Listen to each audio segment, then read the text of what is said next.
Jobless calendar వద్దు, job calendar కావాలంటూ విజయవాడలో డివైఎఫ్ఐ నేతలు ఆందోళనకు దిగారు. మంత్రి లోకేష్ చెప్పిన విధంగా 2.5 లక్షల ఉద్యోగాల భర్తీ చేయాలని డిమాండ్ చేశారు. 3 లక్షల పోస్టులు ఖాళీలు ఉంటే 10,000 మాత్రమే భర్తీ చేస్తారా అని నిలదీశారు. పోస్టులు పెంచి జాబ్ క్యాలెండర్ రిలీజ్ చేయాలంటూ ప్లక్కార్డులు ప్రదర్శిస్తూ నినాదాలు చేశారు. రైట్, ఇక ఇదే అంశంపై అప్డేట్స్ మా ప్రతినిధి విజయవాడ నుంచి సురేంద్ర ధన్నా చౌక్ నుంచి అందిస్తారు. సురేంద్ర, చెప్పండి, ఉద్యోగులు ఏం డిమాండ్ చేస్తున్నారు?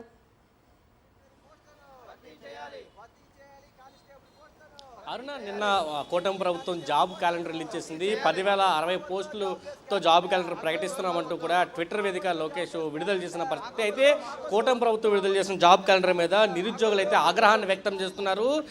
యువగలం పాదయాత్రలో దాదాపు 2.5 లక్షల ఉద్యోగాలు ఖాళీ ఉన్నాయని, వీటిని కూడా మేము భర్తీ చేస్తామని చెప్పారు. కానీ ఇప్పుడు 10,000 పోస్టులు ఇవ్వడం మీద ఆగ్రహం అయితే వ్యక్తం చేస్తున్న పరిస్థితి.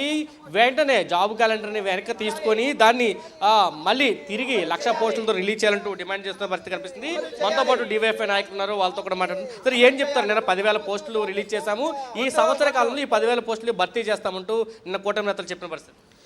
ఈరోజు యువగల పాదయాత్రలో లోకేష్ గారు అనేక సందర్భాల్లో ఖాళీ పోస్టులు మేము భర్తీ చేస్తాము, జాబ్ క్యాలెండర్ వస్తుంది, జెన్యూన్గా వస్తుందని చెప్పారు. తేరా ఉగాది అని చెప్పి ఊరించి నిరుద్యోగుల్ని ఈరోజు తీవ్ర నిరాశకు గురి చేసింది. కేవలం 10,060 పోస్టులు ఈరోజు మొత్తం ఖాళీలతో పోల్చినప్పుడు కనీసం ముఖ్యమంత్రి గారు ఎప్పుడు పడితే పర్సంటేజ్ అంటారే, ఓన్లీ 2-3% మాత్రమే ఈరోజు ఖాళీ పోస్టులు భర్తీ చేసినట్టుగా ఉంది. అది కూడా అది మా క్లియరెన్స్, ఫైనాన్షియల్ క్లియరెన్స్ ఉందా లేదా చెప్పలేదు, వార్క జస్ట్ ట్విట్టర్లో పోస్ట్ చేసినట్టుగా ఈరోజు ఉంది. అందుకనే మేము అడుగుతున్నాం, నిరుద్యోగులు దాదాపు 25 లక్షల మంది నిరుద్యోగులు కూటమి ప్రభుత్వాన్ని నమ్మి ఓట్లేసి అధికారంలోకి తీసుకొచ్చారు.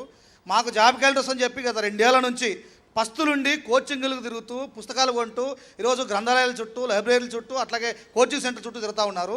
వీళ్ళందరి పరిస్థితి ఈరోజు అత్యంత ఘోరంగా ఉంది. ఇప్పటికైనా రాష్ట్ర ముఖ్యమంత్రి గారు, మేము అడుగుతుంది ప్రభుత్వం చెప్పిన లెక్కలే.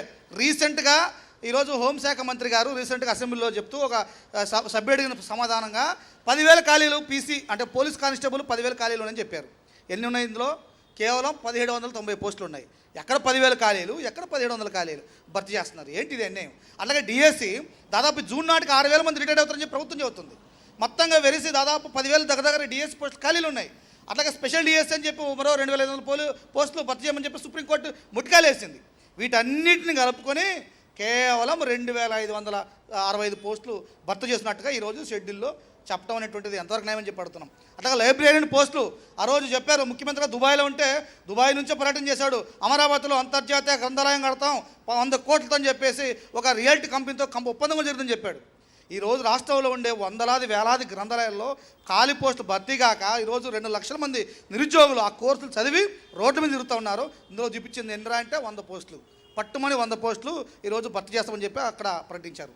అట్లాగే ఈరోజు మొత్తం ఖాళీలు తీసుకున్నప్పుడు ఏహెచ్ఏ ఇప్పుడు పశుసంపద శాఖలో ఈరోజు పశుసంపదలోనే దేశంలోనే మేము అగ్రగామి ఉన్నామని చెప్పుకున్న ప్రభుత్వం ఒక్క పోస్ట్ అంటే ఒక post animal husband assistant post ఇవ్వలేదు, వెటర్నరీ అసిస్టెంట్ పోస్టులు విడుదల చేయలేదు. ఎట్లా ఈరోజు పశుసంపద శాఖ ముందుకు వెళ్తామని చెప్పి మేము అడుగుతున్నాము.